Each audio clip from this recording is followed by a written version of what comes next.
പൈതൃക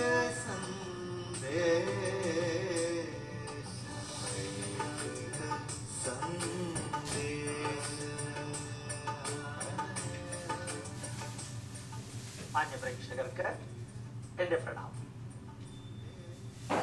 ഘട്ടത്തില് എല്ലാ വ്യക്തികളോടും ഞാൻ പറയാറുണ്ട്, നമുക്ക് നാമേ പണിവത് നാഗം നരകവും അതുപോലെ. നല്ലൊരു മലയാള വരിക. സ്വർഗം നമുക്ക് നമ്മൾ തന്നെ ഉണ്ടാക്കാം. നമ്മുടെ നരകവും ഉണ്ടാക്കുന്നത് നമ്മൾ തന്നെയാണ്. ആകാശത്തിന്റെ മുകളിൽ ഒരു സ്വർഗവും ഇല്ല, താഴെ ഒരു നരകവും ഇല്ല. ഈ ഭൂമിയിലെ ജീവിതം ധന്യമാക്കേണ്ടത് നമ്മൾ തന്നെയാണ്. അതിന് ഈശ്വരൻ എന്നുള്ളത് ഒരു വിശ്വാസവും ഘടകവും മാത്രമാണ്. നമ്മളുടെ നന്മയ്ക്ക് നന്മ നിറഞ്ഞ അനുഗ്രഹം തരും അഥവാ ലഭിക്കും. ചോദ്യം വരും, ആര് തരും, എവിടെ നിന്ന് ലഭിക്കും? ഇതിനൊരു ഉത്തരാണ് ഈശ്വരൻ. മധുരം എന്ന് പറഞ്ഞാൽ പഞ്ചസാര ഓർമ്മ വരുന്ന മാതിരി, പഞ്ചസാരയുടെ ഗുണമാണ് മധുരം. മധുരം എന്ന് പറഞ്ഞാൽ പഞ്ചസാര. നല്ല ഗുണങ്ങളാണ് ഈശ്വരൻ. ഈശ്വരൻ എന്ന് പറഞ്ഞാൽ നല്ല ഗുണങ്ങളാണ്. അങ്ങനെയുള്ള ഈശ്വരൻ നമ്മൾ പലപ്പോഴും എങ്ങനെയാ ഉപയോഗിക്കാതെയോ, നമ്മുടെ വീടിന്റെ വാതിൽക്കൽ എഴുതി വെക്കും, ഗുരുവായൂരപ്പൻ ഈ വീടിന്റെ ഐശ്വര്യം, യഹോവ ഈ വീടിന്റെ നാഥൻ, അല്ലാഹു ഈ വീടിന്റെ നിത്യ സന്ദർശകൻ എന്ന് പറഞ്ഞാൽ അത് എഴുതി വെച്ചു കഴിഞ്ഞാൽ പിന്നെ നമ്മളുടെ ഉത്തരവാദിത്വമൊക്കെ കഴിഞ്ഞു. നമ്മൾ കുളമാക്കിയ വീട് ഇവരുടെ ഉത്തരവാദിത്വമാണ് ശരിയാക്കൽ എന്നർത്ഥത്തിൽ. ഞങ്ങൾ എന്ത് ചെയ്തു? Indian institute of scientific heritage ഒരു പരീക്ഷണം നടത്തി. എന്താ പരീക്ഷണം? നമ്മുടെ പ്രവൃത്തി ഈ വീടിന്റെ ഐശ്വര്യം എന്ന ഒരു സ്റ്റിക്കർ ഇറക്കി. നല്ല സ്റ്റിക്കർ, 10 ഇഞ്ച് നീളം, 2.5 ഇഞ്ച് വീതിയിൽ 5000 സ്റ്റിക്കർ ഇറക്കി. എന്നിട്ട് പ്രഭാഷണം നടത്തുന്ന സ്ഥലത്ത് അത് മുകളിൽ വെച്ചിരുന്നു. ഒരു 5ഓ 6ഓ പോയിട്ടുണ്ടെന്നല്ലാതെ ഇതുവരെ ആരും അത് മേടിച്ചിട്ടില്ല. എനിക്ക് അത്ഭുതം തോന്നിയത്, ഗുരുവായൂരപ്പൻ ഈ വീടിന്റെ ഐശ്വര്യം എന്ന് പറഞ്ഞ് സ്റ്റിക്കർ ഞങ്ങൾ ഇറക്കിയിരുന്നു. അതിനു മുമ്പ് ഞങ്ങൾ ഇറക്കിയത് ഇന്ത്യൻ ഇൻസ്റ്റിറ്റ്യൂട്ട് ഓഫ് സയന്റിഫിക് ഹെറിറ്റേജിന് ഒരു സ്പിരിച്വൽ സെന്റർ ഉണ്ട്, മഴുവഞ്ചേരി മഹാദേവൻ, കേച്ചേരിക്കടുത്ത്. അപ്പൊ മഴുവഞ്ചേരി മഹാദേവൻ ഈ വീടിന്റെ ഐശ്വര്യം എന്ന് സ്റ്റിക്കർ ഇറക്കിയപ്പോൾ എല്ലാവരും വാങ്ങിച്ചുകൊണ്ട് പോയി. പക്ഷെ നമ്മുടെ പ്രവൃത്തി ഈ വീടിന്റെ ഐശ്വര്യം എന്ന് എഴുതിയപ്പോൾ അതാണ് വീട്ടിൽ ഒട്ടിക്കേണ്ടതെന്ന് പറഞ്ഞിട്ടും ഇതുവരെ 500 എണ്ണം 5000 എണ്ണം അടിച്ചതിൽ 200 എണ്ണം പോലും പോയിട്ടില്ല. നമ്മൾ പ്രഭാഷണ സമയത്ത് പറയുമ്പോൾ പോലും പോണില്ല. എനിക്ക് അത്ഭുതം, സന്തോഷം, അല്ലെങ്കിൽ ദുഃഖം, വേദന, എല്ലാ വികാരവും കൂടി ചേർത്തിട്ടാണ്. എന്താ കാരണം?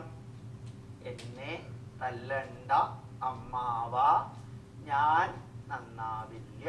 എന്റെ അർത്ഥം മനസ്സിലായില്ലേ? ഈശ്വരന്മാരുടെ ജോലിയാണ് എന്റെ വീട് ശരിയാക്കല്, എന്റെ ജോലിയല്ല എന്റെ വീട് ശരിയാക്കല്.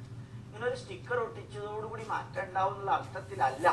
പക്ഷെ സ്റ്റിക്കർ കാണുമ്പോൾ ഒരു വ്യത്യാസം ഉണ്ടാവും. കാരണം നമുക്ക് നാമേ പണിവത് നാഗം നരകവും അതുപോലെ. എൻ്റെ വീട്ടില് എല്ലാ നന്മകളും ഉണ്ടാക്കാൻ ആധാരമായി നിൽക്കേണ്ടത് നമ്മൾ തന്നെയാണ് എന്ന ഒരു ബോധം നമുക്ക് ഉണ്ടാവുന്നത് യഥാർത്ഥത്തിൽ ഇങ്ങനെയുള്ള ചിലത് കാണുമ്പോഴാണ്.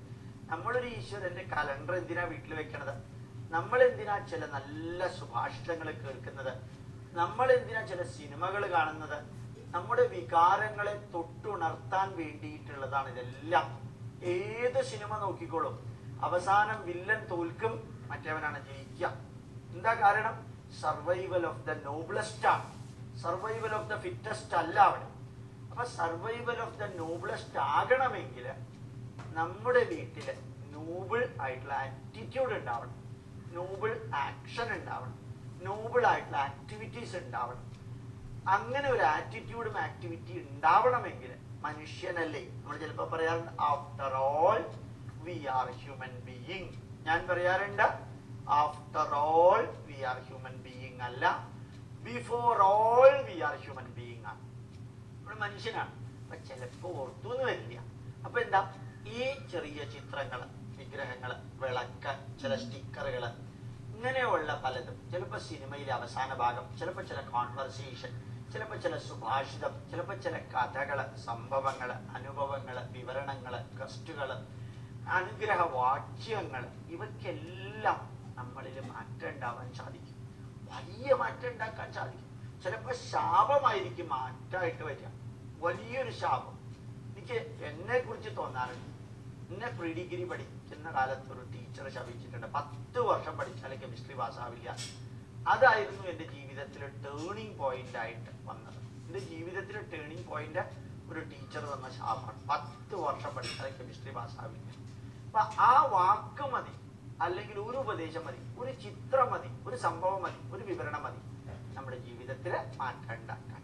അതുകൊണ്ട് സ്റ്റിക്കർ എല്ലാവരും കാണുമ്പോൾ ഓർമ്മിക്കുക, ഒരു അയ്യപ്പനോ അള്ളാഹുവോ യഹോവയോ വന്ന് വീട് ശരിയാക്കില്ല, നമുക്ക് സാധിച്ചാൽ അവരുടെ അനുഗ്രഹത്തോടു കൂടി ചെയ്യാൻ സാധിക്കും എന്ന് ഓർമ്മിക്കാൻ ജഗദീശ്വരാനുഗ്രഹം ഉണ്ടാകട്ടെ എന്ന് പ്രാർത്ഥിച്ചുകൊണ്ട് എൻ്റെ വാക്കുകൾ അവസാനിപ്പിക്കുന്നു. പ്രണാമം.